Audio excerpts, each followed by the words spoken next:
le sujet de la prière est curieux et déroutant pour beaucoup de gens. Et c'est pourquoi ils deviennent accablés par la culpabilité quand ils entendent un sermon sur la prière, car très peu de gens sont contents ou ont confiance dans leur vie de prière, d'où ce sentiment de culpabilité. Et le problème aussi, qui souvent aide à aggraver la situation, c'est qu'il y a tellement d'enseignements déroutants. Aujourd'hui, l'apôtre Jean conclut son épître que nous étudions depuis quelque temps déjà dans la série « La vie à son meilleur ». Comment mener une vie qui a un sens? Il la conclut en clarifiant, en cristallisant, en nous faisant bien comprendre ce qu'est la prière. Et il nous parle de deux choses. Il nous parle de la confiance dans la prière et il nous parle de la prière privilégiée. Il nous parle d'avoir confiance dans notre vie de prière. Très peu de gens prient avec confiance et je vais vous expliquer pourquoi. Vous et moi savons très bien comment le terme prière est utilisé en public par les gens en général ou dans les médias en particulier. Quand il y a une crise mondiale, quand il y a des problèmes ou des difficultés, vous entendez des gens dans les médias dire « Eh bien, vous avez nos meilleurs vœux et nos prières. » Et je me demande souvent ce qu'ils veulent vraiment dire par là. Je pense que la plupart du temps, ce ne sont que des vœux pieux concernant la situation, ou comme si vous demandez à un génie de faire quelque chose de magique pour vous accorder votre souhait. En fait, la plupart des gens pensent à la prière comme à un jeu que je jouais avec mes enfants quand ils étaient petits. Certains de vous le connaissent probablement. Vous savez, quand mes enfants étaient vraiment petits, je mettais des pièces de monnaie dans ma main et je leur disais « Si vous arrivez à m'ouvrir la main, vous les prendrez. » Vous savez de quoi je parle. Donc ils se mettaient sur mes genoux et ils... Maintenant, la règle était que dès qu'ils levaient un doigt, il ne devait plus se refermer. Donc ils tiraient et ils levaient un doigt. Je veillais à avoir les pièces là sous mon pouce, car ils commençaient toujours par l'auriculaire. Puis ils faisaient appel à quelqu'un pour les aider. « Viens m'aider !» Il levait le deuxième doigt. Il levait le troisième doigt. Et il continuait à avancer jusqu'à trouver les pièces de monnaie. Et qu'est-ce qui arrivait alors? Il prenait les pièces, me lâchait la main et s'en allait avec joie. Et il n'y a pas de mal à ça, car ce sont des enfants. Et c'est un jeu. Mais le problème, c'est qu'il y a beaucoup de gens qui, quand ils ont des ennuis, considèrent la prière de la même façon. Beaucoup de gens font la même chose avec Dieu. Dieu, aide-moi à réussir mon examen. Dieu, aide-moi à réussir mon examen. Et quand ils réussissent, ils s'en vont. Puis ils reviennent et ils disent « Oh Dieu, aide-moi à trouver un emploi. Aide-moi à trouver un emploi. Aide-moi à trouver un emploi. » Et quand ils trouvent l'emploi, « Dieu, aide-moi à trouver un époux. » Puis ils s'en vont. Bien-aimés, la prière n'est pas comme ça. Maintenant, je vous prie d'ouvrir avec moi à 1 Jean chapitre 5, versets 14 et 15. Voici ce que dit Jean. Et c'est ici la confiance que nous avons en lui. Quelle confiance! Que si nous demandons quelque chose selon sa volonté, il nous écoute. Quelqu'un a dit que c'est probablement la déclaration la plus importante de la Bible sur la prière. Mais vous savez pourquoi? Parce que l'apôtre Jean, qui a écrit l'évangile de Jean, a entendu de ses propres oreilles et a rapporté dans Jean chapitre 14, 14 les paroles du Seigneur Jésus-Christ quand il a dit « Si vous demandez quelque chose en mon nom, moi je le ferai. » Il y a des gens qui essayent d'utiliser ce verset comme si c'était la carte dorée de l'American Express qui donne un crédit illimité. Dieu, donne-moi ceci, Dieu, donne-moi ceci, Dieu, donne-moi cela. Et il demande toutes sortes de choses, même de mauvaises choses. Il demande avec les mauvais motifs. Il demande avec le mauvais esprit. Il demande des choses égoïstes et intéressées. Et quand leurs prières ne sont pas exaucées, ils disent « Où est le Dieu qui a dit « Demandez en mon nom et je le ferai » » D'où vient la confiance? D'où vient cette hardiesse dans la prière? D'où vient cette familiarité dans la prière et dans les paroles adressées au Seigneur? Écoutez-moi avec soin, s'il vous plaît. Elle vient d'un désir profond d'obéir à Dieu quoi qu'il arrive. Elle vient d'un désir profond de plaire à Dieu. Et en présence de ce désir ardent et profond de plaire à Dieu, nous nous surprenons à ne demander que ce qui est selon sa volonté.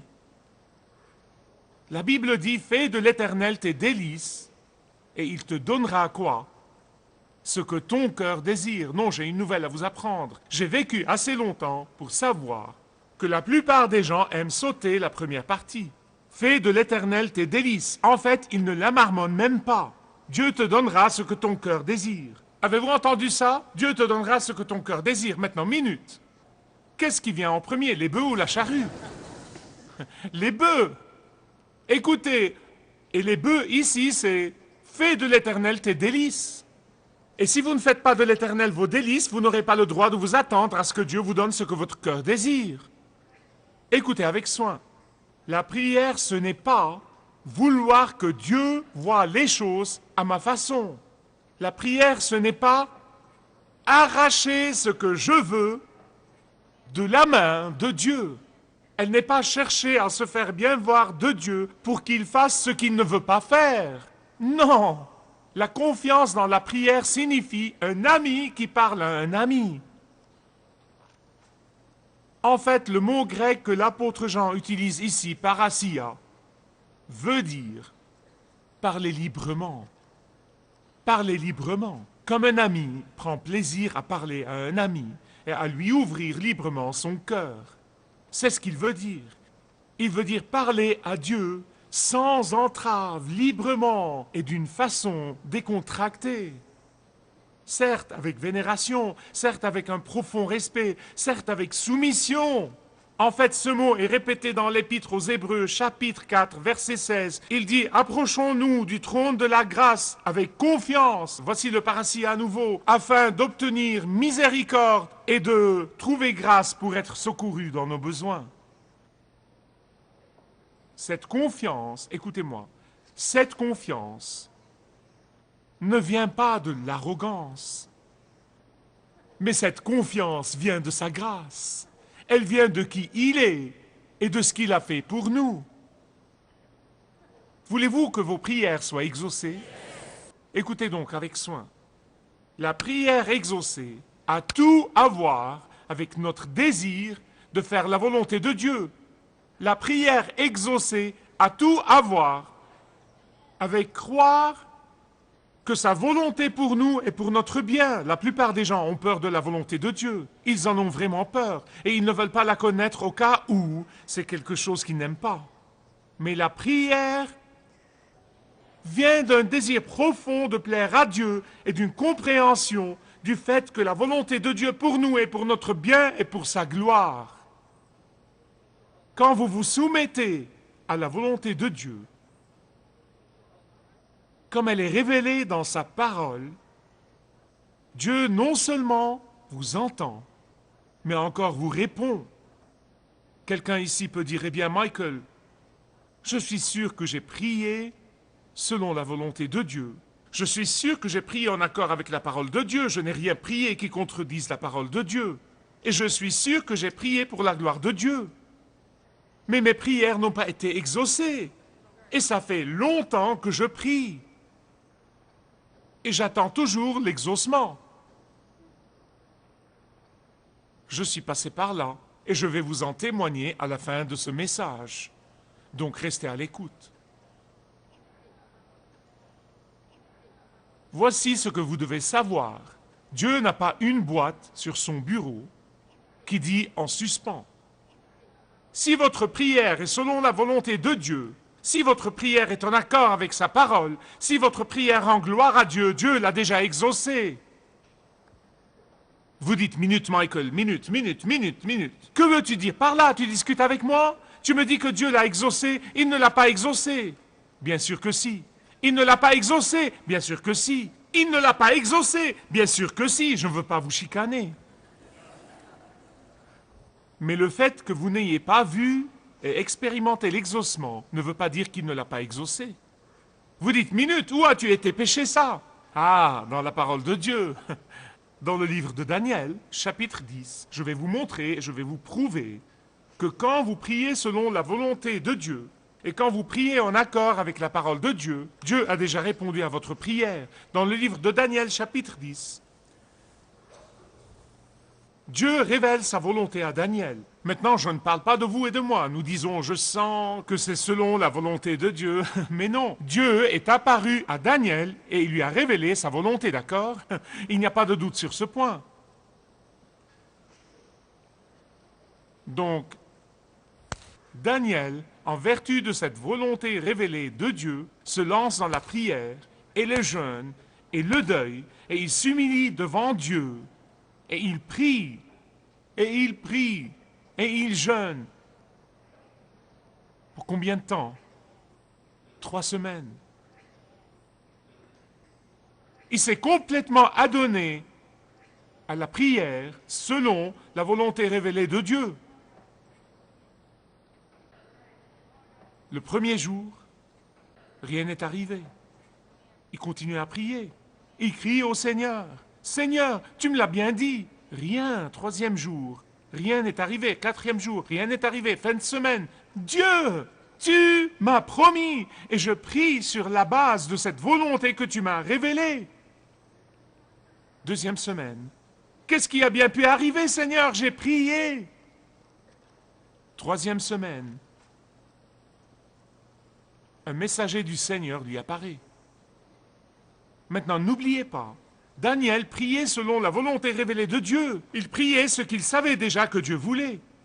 Et donc, dans le chapitre 10, versets 12 et 13, un messager du Seigneur lui apparaît. Et voici ce qu'il lui dit, écoutez avec soin. Ne crains pas, Daniel, car dès le premier jour où tu as appliqué ton cœur à comprendre et à t'humilier devant ton Dieu, tes paroles ont été entendues. C'est un autre mot pour exaucer. Dans la langue hébraïque, ils disent parfois entendu pour signifier exaucer. Et moi, je suis venu à cause de tes paroles. Ah, mais le chef du royaume de Perse m'a résisté 21 jours.